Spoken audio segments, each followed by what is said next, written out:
Muy buenos días. Empezamos conversando sobre la anestesia troncular del nervio dentario inferior. ¿Qué odontólogo, qué cirujano dentista no ha tenido oportunidad de aplicar esta técnica anestésica troncular? Cuando fuimos estudiantes, nosotros nos vimos en la necesidad de aprender primero esta técnica y nuestros profesores nos indicaban precisamente lo importante que era lograr el éxito en la técnica anestésica. Cuando fuimos incorporando estos conocimientos, nos fuimos dando cuenta que la anestesia del nervio dentario inferior era más compleja de lo que pensábamos. Cuando aprendimos la técnica anestésica infiltrativa, nos era muy fácil porque penetrar la aguja medio milímetro por debajo de la mucosa alveolar era sumamente fácil. Pero cuando comenzamos a aplicar la anestesia troncular, mal llamada anestesia troncular, porque no es un tronco nervioso, en realidad es un ramo terminal del quinto par craneal, específicamente del tercer ramo, el quinto 3, nos dimos con la sorpresa que estábamos aplicando anestesia e introduciendo la aguja dental hasta un punto en el cual nuestros profesores nos decían que teníamos que estar a medio centímetro o a 1 centímetro por encima de la espina de Spix. Pero cuando aplicamos anestesia troncular, realmente nosotros no vemos la punta de la aguja, no sabemos exactamente si la aguja llegó al lugar y a veces equivocadamente pensábamos que sintiendo la presencia del hueso, es decir, el choque o el roce de la punta de la aguja con el hueso, íbamos o estábamos garantizando un éxito en la anestesia troncular. Fueron pasando los años y fuimos perfeccionando la técnica. Pero a veces nos olvidamos algunos elementos básicos de embriología y algunos elementos básicos de anatomía que siempre son buenos recordar, porque nos sirven para explicar no solo cómo se forma el nervio dentario inferior, en el caso de la embriología, sino que también nos sirve para explicar las variaciones anatómicas que a veces encontramos en nuestros pacientes. Cuando aplicamos bien la técnica según la teoría que tenemos, y sin embargo el paciente sigue percibiendo dolor. Es ahí donde nos damos cuenta que el éxito no pasa solo por una buena solución anestésica, sino que pasa también por conocer la técnica anestésica que estamos colocando, pero pasa también por conocer algunas variaciones anatómicas que se originan durante la etapa embrionaria y que se establecen durante la etapa fetal, como el caso de los conductos dobles, como el caso de los conductos bífidos, en donde ya se está hablando en imagenología con el avance en la tomografía computarizada, que alrededor del 20 a 22% de personas en general tenemos de repente un conducto doble o un conducto bífido. En cuanto al éxito en la anestesia troncular y en cualquier anestesia en general, sabemos que depende fundamentalmente de dos cosas: la técnica y la solución anestésica. El día de hoy vamos a conversar específicamente sobre la técnica y cómo es que la técnica nos permite tener éxito o no tener éxito. En principio, debemos recordar, frente a esta mandíbula de un pez llamado mero rojo, que embriológicamente no es absolutamente cierto que la mandíbula se conforma de un lado derecho y un lado izquierdo, y que la mandíbula derecha e izquierda se fusionan en la línea media, en la sínfisis, ¿no? Y que al momento del nacimiento ya no existe esa sínfisis, ¿no? Es decir, que embrionariamente tuvimos una mandíbula derecha y una mandíbula izquierda. Como podemos apreciar en esta diapositiva, vemos que la mandíbula desecada del mero rojo nos muestra un hueso articular, nos muestra un hueso angular y nos muestra un hueso mandibular.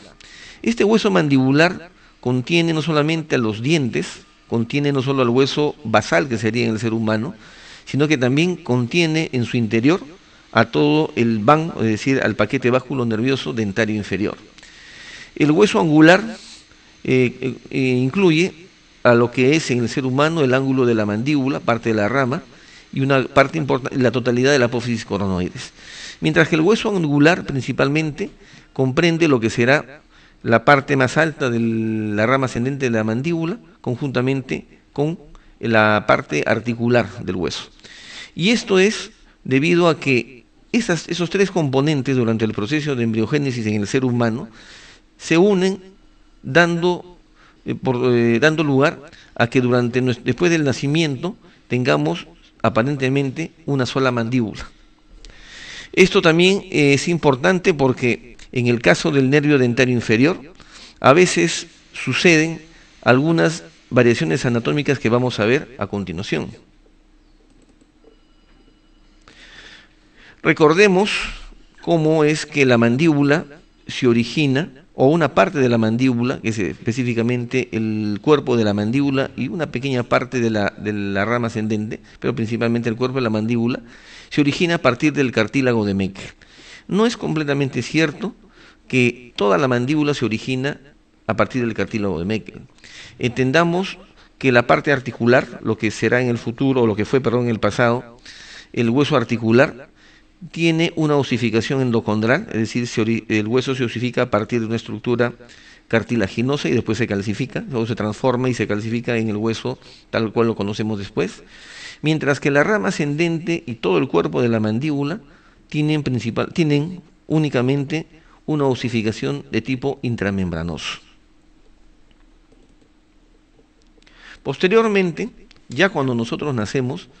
tenemos un quinto par craneal, es decir, el nervio mandibular, que da varias ramas, de las cuales las más importantes desde el punto de vista anatómico, clínico y quirúrgico son, en primer lugar, la que primero en orden de aparición,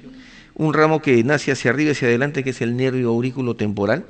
que da inervación al pabellón de la oreja. Luego, un ramo llamado, que se dirige hacia adelante, que es el nervio buccinador, que da inervación al músculo buccinador y a la mucosa que se encuentra en la parte lateral del carrillo.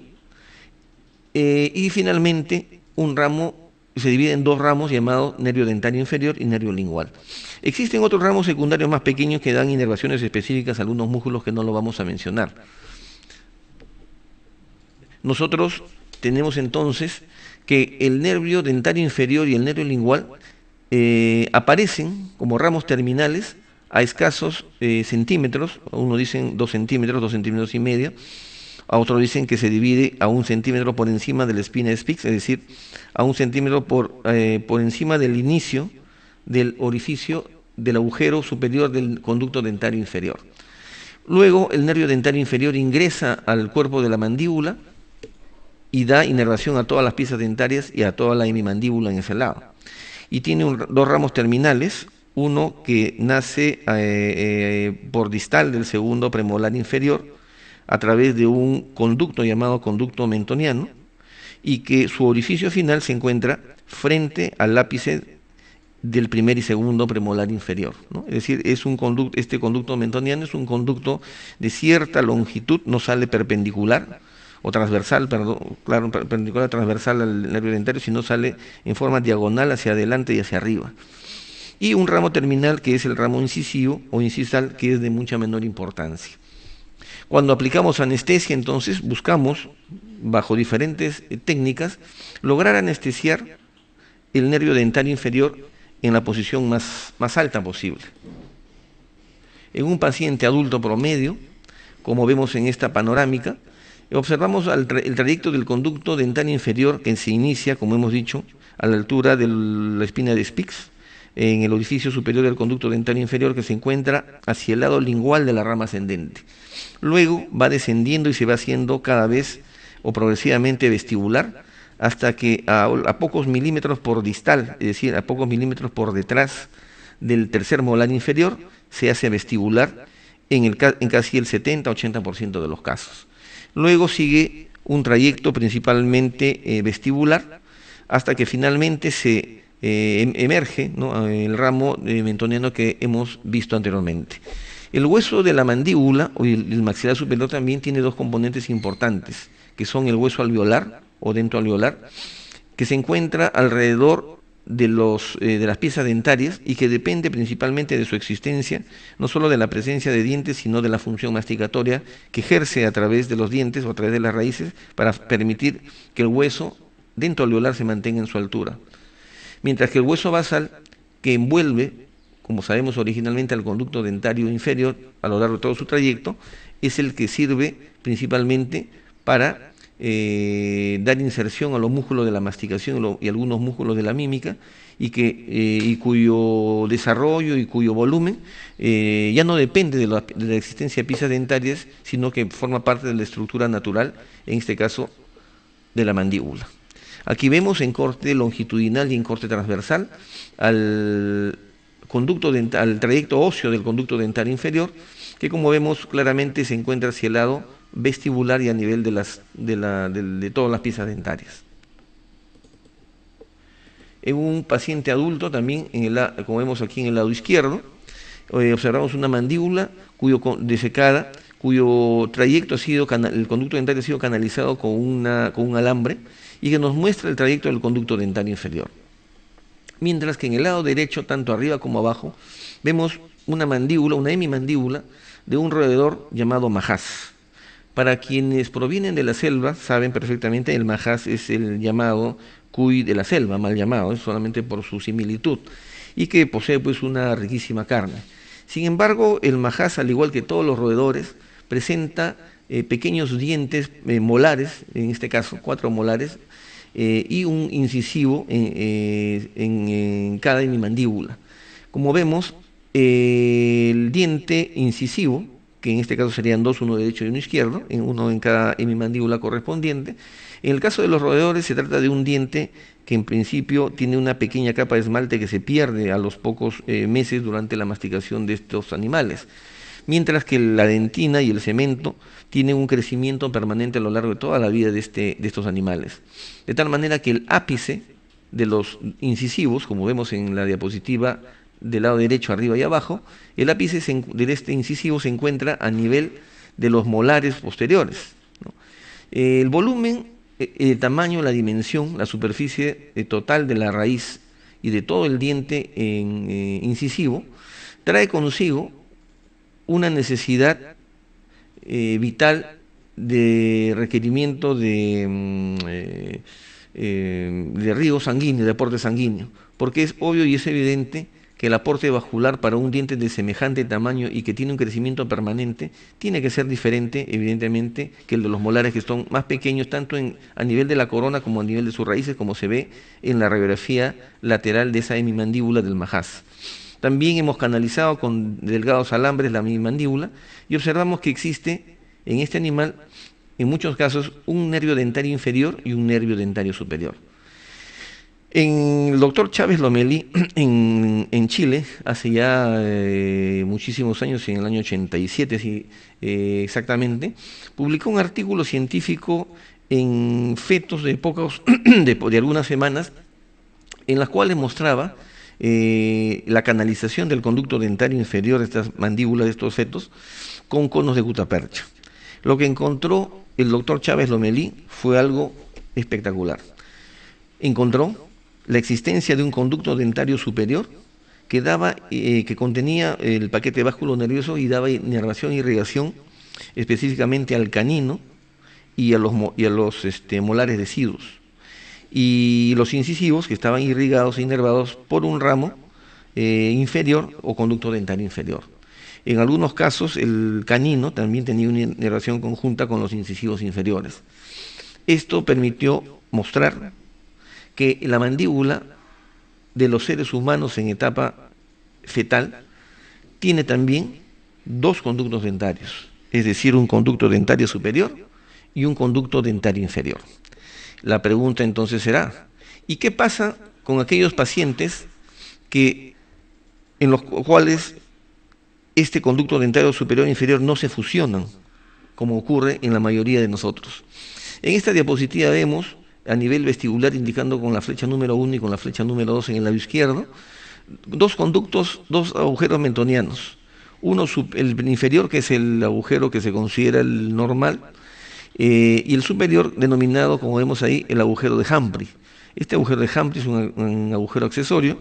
que, según Aprile y Figun, tiene una frecuencia de un 10 a 15% de presencia de estos conductos accesorios supernumerarios. Este conducto supernumerario de Humphrey, o agujero de Humphrey, puede localizarse por encima del nervio del conducto del agujero mentoniano, que es lo más frecuente, y en algunos casos excepcionales se encuentra paralelo o por distal. En este otro caso vemos otro ejemplo de agujero de Humphrey, en una mandíbula desecada de un humano cuya mandíbula fue desecada con fines de estudios, ¿no? En este caso observamos en el lado izquierdo una radiografía periapical, producto de un estudio, un trabajo de investigación que hicimos en la Universidad Nacional Federico Villarreal hace algunos años, en donde se trató de ver cuál era la frecuencia en la ubicación del agujero mentoniano. Observamos en este caso que todavía se encuentra presente el segundo molar inferior. Vemos el alveolo del primer molar inferior y observamos que el agujero mentoniano se encuentra por distal de la raíz distal del primer molar inferior. ¿Esto qué significa? Que no siempre o no necesariamente en todos los casos el agujero mentoniano se encuentra entre los ápices del primer y segundo premolar inferior. Aquí observamos también otro caso similar, ¿no? Cuando el paciente sufre la pérdida de las piezas dentarias por diferentes razones, el hueso dentoalveolar disminuye sustantivamente su tamaño, de tal forma que el hueso dentoalveolar que lo envuelve desaparece, hasta el punto, como vemos en esta panorámica y tomografía computarizada de este paciente de aproximadamente 56, 58 años, se observa una atrofia severa de la mandíbula, tanto en la zona del mentón, como especialmente muy intensa la atrofia de la mandíbula a nivel de la zona premolar y molar inferior de ambos lados. La tomografía computarizada con un estudio llamado de localización del conducto dental inferior nos muestra en este caso que el conducto dental inferior, que el paquete báculo nervioso dental inferior en este caso se encuentra por encima del reborde alveolar. Esto, si bien es cierto, no es frecuente, sí es muy claro y nos sirve para corroborar dos cosas. En primer lugar, el hueso basal es independiente en su mantenimiento, en su preservación de la fuerza masticatoria. En segundo lugar, el hueso dentoalveolar y el hueso basal de la mandíbula en este caso tienen un aporte vascular sui generis, y en tercer lugar es evidente que cuando se produce una reabsorción tan severa, el van dental inferior puede encontrarse a nivel superficial, como vemos en este caso. Y hace unos minutos decíamos efectivamente, ¿y qué pasa con aquellas personas? Hay otro conducto accesorio aquí, el conducto accesorio de Serres, que tiene un contenido eminentemente venoso, que no tiene un contenido neural, no hay un nervio accesorio en este caso, y que se encuentra por detrás y por encima del ingreso del conducto dentario inferior.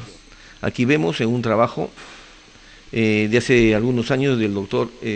Ronald Sánchez Mérida, también de la Universidad Nacional Federico Villarreal, donde se hicieron canalizaciones del conducto accesorio de Serres, y en el lado derecho se muestra una microfotografía de un estudio embriológico que hizo el doctor Ronald Sánchez Mérida en mandíbulas de fetos de 12 a 14 semanas, en donde en la parte superior central derecha, lo que sería entre las 2 y las 4, observamos un corte transversal del conducto accesorio de Serres, mostrando que únicamente se trata de un contenido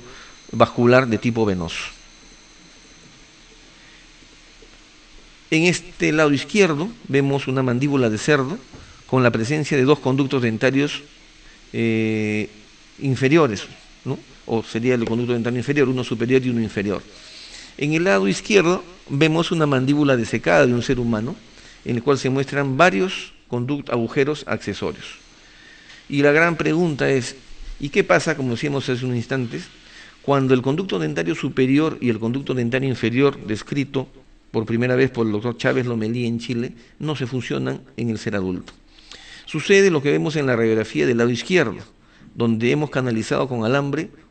una mandíbula desecada con dos conductos dentarios, uno superior y uno inferior, mostrados o indicados por la flecha número 1 y por la flecha número 2. Y en el lado superior izquierdo y en el lado superior inferior derecho, observamos la fotografía del mismo caso, es decir, de la misma mandíbula, en donde se observa un conducto doble en la misma persona. Nosotros en nuestras investigaciones en la universidad hemos encontrado,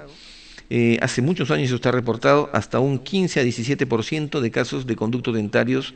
inferiores dobles, en una época en la cual todavía no existía tomografía computarizada. Estamos hablando de estos trabajos de investigación que fueron realizados en el año 96-97, cuando todavía existiendo una tomografía computarizada no se había tomado, no se le había dado la importancia a estos conductos dobles que ahora en tomografía computarizada volumétrica nos permiten encontrar hasta casi un 18 a 20% de pacientes que tienen estos conductos dentarios dobles. En otros casos, los conductos dobles se unen en su interior y constituyen lo que se llama conducto bífido. En algunos casos son dos conductos, es un conducto único que se abre en dos al interior de la mandíbula y eso también se conoce con el nombre de conducto dentario bífido. Aquí es en la parte superior vemos una gráfica que muestra distintos conductos accesorios que fueron descritos por el doctor Osenberg en el año 1981, en trabajos realizados en grupos de esquimales, en grupos aislados de esquimales y en grupos aislados de pieles rojas, en los cuales el doctor Osenberg en Canadá encontró que los pieles rojas tienen una frecuencia del 11% de conductos de la cresta temporal, ¿no? Ya él los llamó así. Y en el caso de los esquimales hasta un 13%, y que el contenido de estos conductos accesorios de la cresta temporal contienen elementos nerviosos, ojo, elementos nerviosos que se unen al conducto dentario inferior, pero al interior de la mandíbula. Esto significa que podemos aplicar una técnica anestésica troncular con todos los principios que establece la técnica, sea cual fuese la técnica anestésica, y sin embargo el paciente presenta dolor. No porque la aguja no haya sido ubicada correctamente cerca al trayecto cerca al conducto, al orificio superior del conducto dentario inferior en el spina spix, sino porque muchos de estos pacientes presentan conductos accesorios y nervios dentarios y filetes nerviosos accesorios. Otro conducto anatómico que tiene bastante frecuencia en nuestro medio es el llamado conducto retromolar, que más que ingresar un van nervioso, nervioso arterial y venular, en realidad constituye una rama terminal del nervio dentario inferior y de la arteria y de la vena del mismo nombre, que se origina al interior de la estructura mandibular. Esto es importante ya desde el punto de vista quirúrgico cuando realizamos incisiones de la zona retromolar para realizar cirugías del tercer molar inferior. A lo largo de nuestra historia ha sido el nervio dentario inferior, como repito, mal llamado anestesia troncular, este nervio dentario ha sido el primer elemento nervioso en ser anestesiado a nivel troncular. Esto fue descrito en el año 1884 por Halsted. Halsted, quien para paradoja de la vida no fue un odontólogo, sino fue un médico de la época, que tuvo trabajos importantes no solo en anestesia, sino en cirugía ocular, y que es considerado como uno de los personajes más importantes de la oftalmología, por algunos considerados el padre de la oftalmología. Pero fue la primera demostración pública de un ramo nervioso troncular que fue realizado públicamente y que fue precisamente la del nervio dentario inferior. Esta técnica es la que actualmente nosotros conocemos con el nombre de la técnica del abanico y que es muy popular en el Perú, porque es la técnica básica que a todos nos enseñan en la universidad. Posteriormente, hacia la década de los años 30 en Estados Unidos, el doctor Archer, uno de los personajes más importantes de la cirugía oral, con el doctor Kurt Thoma, describió Archer en este caso una técnica anestésica troncular, también del nervio dentario inferior, que vamos a describir minutos más adelante, en donde no necesariamente tenemos que hacer la famosa técnica del abanico. En el caso de la técnica de Halsted, el propósito es que la aguja esté lo más cercanamente posible al orificio superior del conducto dentario inferior a nivel de la espina de Spix. Mientras que en la técnica de Archer lo que se busca es que la punta de la aguja esté a 1 centímetro, por lo menos a 1 centímetro por encima de esta espina de Spix. Posteriormente, en el año 1971, el doctor George Gates, un cirujano oral, un dentista de la Universidad de Melbourne en Australia, describió una técnica a nivel del cuello, la base del cuello del cóndilo. Esta técnica de Go Gaze, que fue llamada por sus alumnos como Go Gaze en memoria, en reconocimiento a su maestro, propuso que la punta de la aguja estuviera en la base del cuello del cóndilo, es decir, más arriba y más atrás, pensando en evitar estos conductos dentarios, estos conductos accesorios o estos nervios accesorios que ingresan por la cresta temporal y que luego se unen al nervio dentario inferior. Además, el propósito de la técnica de Go Gaze es producir la anestesia, o decir, el bloqueo sensitivo del nervio dentario inferior, del nervio lingual y del nervio bucal en una sola punción. A diferencia de la técnica de Halsted, en la cual la técnica original describe que esta técnica solo sirve para anestesiar principalmente al nervio dentario inferior y ocasionalmente al nervio lingual. A diferencia de la técnica de Archer, en donde ya la técnica propone la anestesia tanto del lingual como del nervio dentario inferior a la vez.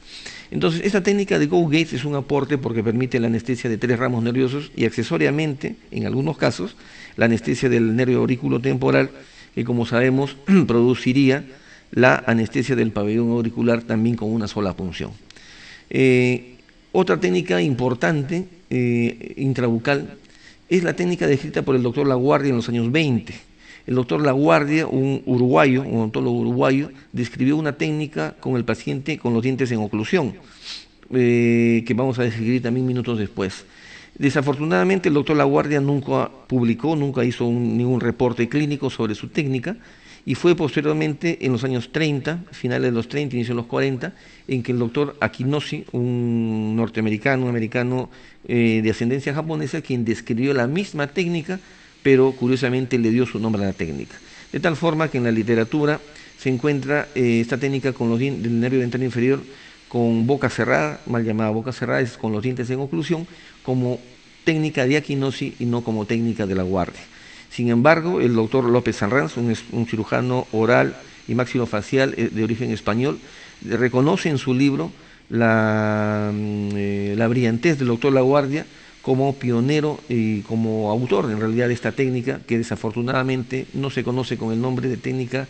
de Laguardia, sino como técnica de Akinoshi. Y como vemos en la misma imagen hacia arriba al lado derecho, una imagen vacía de color anaranjado con las técnicas extraorales que en realidad ya han caído en desuso, no solo por el riesgo que ocasionan, sino porque la tecnología, la industria ya no produce pues agujas dentales tan largas. Entonces, aquí vemos un resumen de lo que hemos mencionado, la técnica de Halsted, descrita en el año 1884, que busca la anestesia del nervio dentario inferior únicamente. La técnica de Archer, posteriormente, que busca la anestesia del nervio dentario inferior y el nervio lingual. La técnica de Go Gaze, que busca la anestesia del nervio dentario inferior, el nervio lingual y el nervio bucal. La técnica de Akinoshi y Laguardia, que también busca la anestesia del nervio dentario inferior, pero que solamente está indicada en casos de trismus porque existe hasta un 80% de éxito y 20% de fracaso, ¿no? Comparado con las otras 3 técnicas cuya tasa de eficacia está por encima del 90%. Y finalmente las técnicas anestésicas extraorales que ya han caído en desuso, que tenían varias vías de abordaje, tanto inferior como superior. Acá vemos una descripción anatómica de la distribución del quinto 3, en donde se observa claramente al nervio dentario inferior y al nervio lingual como ramos terminales que son buscados principalmente por los clínicos, por los cirujanos bucales, para lograr la anestesia del nervio dentario inferior. Entonces, acá hay algunos estudios interesantes que muestran principalmente que el trayecto del nervio dentario inferior, que a nivel distal del tercer molar inferior termina siendo en la mayoría de los casos de localización vestibular, ¿no? Es decir, son pocos los casos en los cuales escasamente el 10%, 10 a 12% de pacientes o de personas que presentan el nervio dentario inferior a nivel medio o a nivel lingual, a nivel tercer molar inferior, y casi 1 a 3% solamente que presenta el nervio dentario inferior entre las raíces de los terceros molares. En el lado izquierdo vemos la forma como la localización donde nosotros colocamos la punta de la aguja. en la técnica de Halsted o técnica del abanico, y lo hacemos sorteando, como sabemos nosotros, colocando la aguja en dirección antero-posterior y luego introducimos la aguja aproximadamente 1 centímetro y hacemos un giro hacia el canino del lado opuesto para recién introducir toda la aguja de la aguja de 24 milímetros únicamente. En este caso tenemos que palpar la prominencia que hace el balcón de la tercera molar, ¿no? que en otras palabras representa la parte inferior de la línea la línea obliqua interna, que es la que tenemos que sortear para poder introducir nuestra aguja, la punta de nuestra aguja, en el orificio superior del conducto dentario inferior.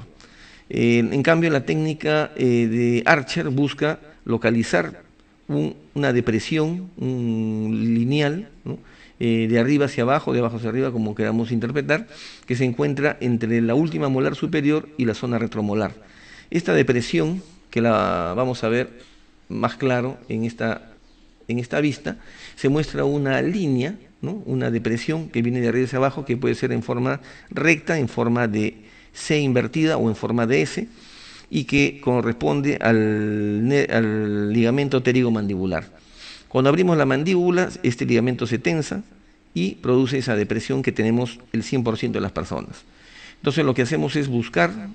la parte más alta del pliegue pterigomandibular, ¿no? Y desde el canino del lado opuesto introducimos nuestra aguja y eso constituye la técnica de Halsted, ¿no? En este caso vemos que a pesar de existir una inflamación y una infección de la zona del tercer molar, se ve claramente el trayecto del pliegue pterigomandibular. En este otros dos casos, vemos efectivamente en el lado superior izquierdo un trayecto sinuoso en forma de C invertida, mientras que abajo a la derecha se ve claramente la depresión que forma el pliegue o que constituye el pliegue pterigomandibular. La aguja en la técnica de Archer, como vemos, se coloca directamente en la parte superior de esta línea y que prácticamente nos lleva la aguja a la cara vestibular del último molar superior. Esto significa que la punta de la aguja va a estar finalmente a 1 centímetro por lo menos por encima de la espina de Spix, ¿no? Siempre, ojo, con la aguja depositando la solución anestésica en el espacio virtual llamado pterigomandibular, es decir, en el espacio que conforma la cara interior, la cara interna de la rama ascendente de la mandíbula y el músculo pterigodeo interno. Es en esta zona, en este espacio virtual, donde depositamos nuestra anestesia con cualquiera de las técnicas. También hay que señalar que en pacientes que tienen rostro cuadrangular, la aguja no debe ser dirigida desde el canino opuesto, sino debe ser dirigida desde el primer premolar opuesto. Es decir, en aquellos pacientes con una estructura braquifacial, un rostro cuadrangular, la aguja debe colocarse no desde el canino, sino desde el primer premolar opuesto. Y en el caso de los pacientes dólico-faciales, con exceso principalmente, los pacientes que tienen la cara muy estrecha y alargada, la aguja más bien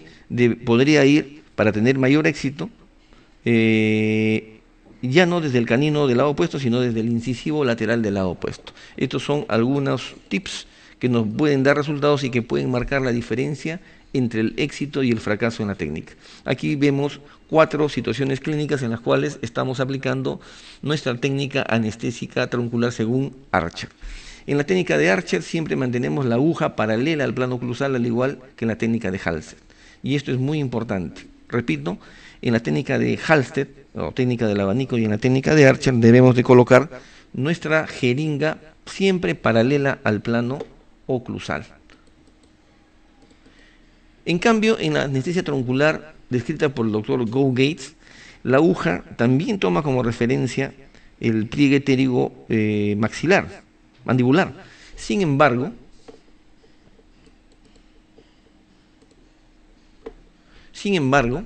en este caso, el cuello del paciente está en decúbito dorsal, pero con el cuello hiperextendido. Y la jeringa ya no va paralela al plano oclusal, sino que es dirigida diagonalmente desde el vértice del canino del lado opuesto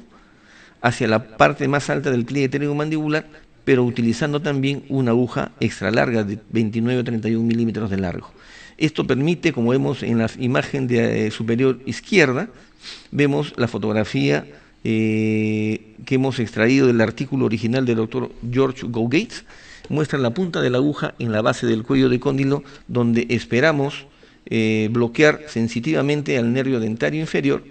al nervio lingual e de igual manera al nervio bucal. Acá vemos dos radiografías laterales que hemos tomado durante un trabajo de investigación que hicimos en el año 1997 en la Universidad Federico Villarreal, aquí en Lima, Perú, en donde aplicamos la técnica de Go-Gates y en ese momento tomamos una radiografía lateral para mostrar que la punta de la aguja efectivamente se encuentra en la base del cuello del cóndilo, para lograr finalmente el éxito en la técnica anestésica. Como en todas partes, como ocurrió con el doctor Laguardia en la década de los años 20, quien cometió quizá el error histórico de no publicar por escrito su técnica y que fuera después rebautizada o bautizada con el nombre de Aquinosi. En la literatura encontramos una técnica llamada técnica anestésica troncular de Thiol, descrita por un colega, un dentista mexicano llamado de apellido Thiol. Sin embargo, lo que muestra la técnica de Thiol es exactamente la técnica de Archer de los años 30, de tal manera que muy aparte del aporte que pueda haber hecho el doctor Thiol con su separador o su localizador y separador a la vez, en realidad se trata pues de la misma técnica de Archer de los años 30. Así es que, ojo, atención, pestaña, ceja y oreja, porque no podemos creer todo lo que se encuentra colgado en internet. Aquí mostramos la técnica de la guardia y Aquinosi, en donde el paciente ya no debe estar echado, no puede estar en decúbito dorsal, sino que tiene que estar más bien sentado. Como vemos aquí, la aguja es colocada en forma paralela al plano cruzal, pero a nivel del margen gingival de los dientes superiores, en el cuello de los dientes, más claro. Como sabemos, la rama ascendente de la mandíbula no se encuentra paralela una a otra, sino que se encuentra divergente de adelante hacia atrás. De tal manera que para lograr que la punta de la aguja, que en este caso es una aguja de 31 milímetros de largo, una aguja larga igual que la que usamos con la técnica de Go-Gates, esta aguja para llegar a la espina de Spix necesita ser curvada ligeramente hacia afuera. Esto, en algunos casos, puede producir o podría producir la fractura de la aguja dental en la boca del paciente con las consecuencias del caso. Por eso que esta técnica, que como repito, tiene una tasa de fracaso del 20%, es decir, éxito en el 80% de los casos, no es una técnica recomendable para utilizar todos los días. Está indicada exclusivamente para aquellos pacientes que presentan trismus. Entonces la técnica de la guardia, específicamente descrita en el año 1925, que fue expuesta justamente en el primer Congreso Latinoamericano de Odontología, y que en la década de los 40, en el año 40, Aquinosi la describió en un journal de la especialidad. Es una técnica, como repito, alternativa, y que en todo caso viene a reemplazar en su eficacia a las antiguas técnicas tronculares extraorales del nervio dentario inferior. Aquí se muestra claramente, también en un estudio realizado en la Universidad Federico Villarreal, la punta de la aguja que se encuentra en la parte posterior, se ha ido excesivamente hacia atrás, cuando no aplicamos bien esta técnica, y esto puede ocurrir, ¿no? Y el fracaso en la técnica es evidente. Aquí, en cambio, vemos que la punta de la aguja se encuentra exactamente en el centro de la rama ascendente, y esto va a permitir el éxito en la técnica anestésica. Aquí, en este caso, vemos también que la aguja ha sido dirigida en otro sentido. Aquí es posible observar en la parte inferior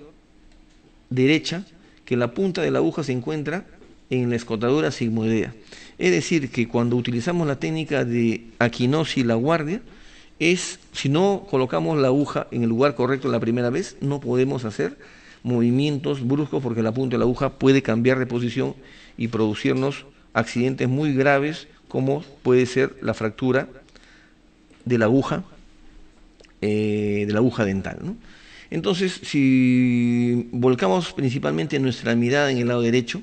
vamos a observar que en el punto A representa la zona donde nosotros colocamos la punta de la aguja en la técnica anestésica troncular del dentario inferior, mediante la técnica de Halsted o técnica del abanico descrita en el año 1884 y que hasta ahora, el día de hoy, tiene éxito. El punto B muestra la zona de punción con la técnica directa de Archer y la técnica,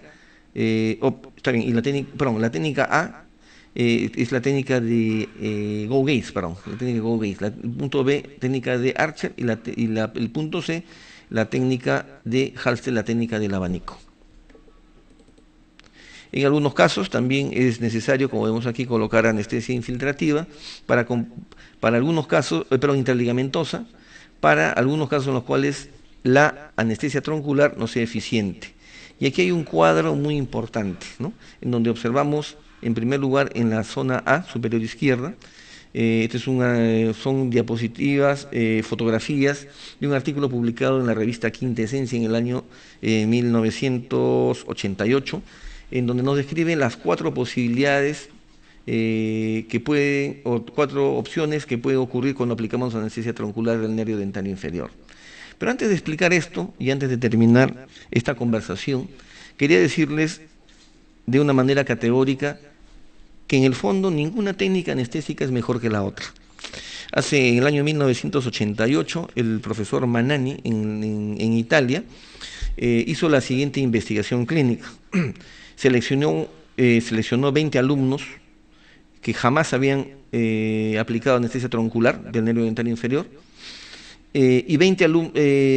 alumnos y les enseñó la técnica de Halsted, la técnica del abanico. A otro grupo de alumnos, otros 20 alumnos, les enseñó solamente la técnica de Archer, o sea, la técnica directa. Y otro grupo solo les enseñó la técnica de Go Gates. El resultado fue que después de un promedio de 20 a 25 punciones, o sea, 20 a 25 pacientes, todos los alumnos de los diferentes grupos lograron aplicar con éxito la anestesia en casi el 100% de los casos. ¿Qué demostró Manani en Italia? Que no es la técnica anestésica la que permite lograr el éxito, es el conocimiento, la destreza y la experiencia, y sobre todo el conocimiento específico de cada técnica, lo que va a permitirle al odontólogo lograr el éxito en del bloqueo sensitivo del nervio dentario inferior. No es la técnica, es la experiencia, repito, la destreza y el cumplir con los protocolos lo que nos va a permitir lograr el éxito anestésico. Y volviendo a la diapositiva, vemos en primer lugar que cuando hay una conjugación de una buena solución anestésica, una buena técnica anestésica y donde no existen variaciones anatómicas significativas, podremos lograr el éxito clínico que se llama full términos, es decir, que hemos logrado el éxito con la técnica anestésica, sea cual fuese, y hemos logrado anestesiar al nervio dentario inferior. En otros casos, debido a la variación anatómica, como vemos en el lado superior derecho, se puede producir existe una anastomosis con ramos sensitivos del nervio maxilar superior, y como existe un proceso inflamatorio infeccioso que impide que la anestesia a nivel local sea efectivo, entonces el paciente no percibe sensación de adormecimiento del labio inferior y sí percibe anestesia del labio superior y a veces del ala externa de la nariz. Y esto se le conoce con el nombre de divergencia. Esto es una forma de fracaso en el éxito anestésico, pero en este caso como consecuencia de un proceso inflamatorio o infeccioso local donde vamos a realizar la cirugía. En el lado inferior izquierdo vemos que el bridging se produce cuando existe un proceso infeccioso o inflamatorio agudo. Aplicamos anestesia troncular, el paciente percibe la sensación anestésica en el labio inferior, pero cuando realizamos el tratamiento quirúrgico, el paciente presenta dolor. En este caso es suficiente con aplicar la técnica ligamentosa, para contrarrestar este efecto de falta de anestesia localmente. Sin embargo, hay que tener en cuenta que la aplicación de anestesia intraligamentosa es eficiente, es rápida, pero también es fugaz. Pero en todo caso es una alternativa para aquellos casos de bridging. Finalmente, en el lado inferior derecho, vemos lo que sucede cuando, existiendo un proceso infeccioso agudo, aplicamos bien la técnica anestésica, utilizamos una buena solución anestésica y sin embargo el paciente jamás llega a sentir ninguna percepción anestésica. A esto se le conoce con el nombre de blocking, y cuando tengamos un paciente con estas características o en esta circunstancia clínica quirúrgica, simplemente debemos posponer el tratamiento quirúrgico y pasar a medicar al paciente con antibióticos y antiinflamatorios, principalmente antibióticos, para eliminar el proceso inflamatorio infeccioso para luego recién proceder al tratamiento quirúrgico. Como vemos entonces, como conclusiones, una técnica apropiada no garantiza el éxito anestésico porque hay que tener en cuenta la solución anestésica y hay que tener también en cuenta lo que hemos dicho y hemos recalcado, las variaciones anatómicas que no son tan raras. En segundo lugar, el odontólogo debe evitar introducir sus manos en la boca del paciente que será anestesiado y en este sentido vemos desde el punto de vista ético principalmente una predilección, en este caso personal, por la técnica directa de Archer o la técnica anestésica de Go-Gates, ya que en la técnica indirecta propuesta por Halsted en la técnica del abanico del año 1884 es necesario que el odontólogo introduzca sus dedos o un dedo por lo menos en la boca del paciente. En tercer lugar, la anatomía mandibular puede ser el causante de fracaso en la obtención del efecto anestésico cuando el paciente presenta conductos dobles, conductos bífidos, cuando presenta conductos accesorios de la cresta temporal, para lo cual la mejor alternativa o solución es aplicar una técnica anestésica en una ubicación cada vez más alta, que podría ser la técnica de Archer o la técnica de Go-Gates. En cuarto lugar, no existen dos pacientes iguales. Debemos de realizar mantener una práctica quirúrgica continua y siempre estar dispuestos a aprender en cada uno de nuestros pacientes. Finalmente, el éxito depende del uso de una solución anestésica con características adecuadas, de las cuales vamos a conversar en otra ocasión, pero esto tiene que ir de la mano con un conocimiento adecuado de la técnica, pero una técnica en manos expertas, en los cuales nosotros sabemos que un odontólogo en promedio puede llegar a realizar durante sus 30 años de vida profesional varias miles de aplicaciones de la técnica de anestesia dentaria inferior, por lo cual pienso que es más bien tener en cuenta esos casos de fracaso, analizarlos y ver por qué hemos fracasado en lograr el bloqueo sensitivo del nervio dentario inferior. Entonces estamos llegando al fin.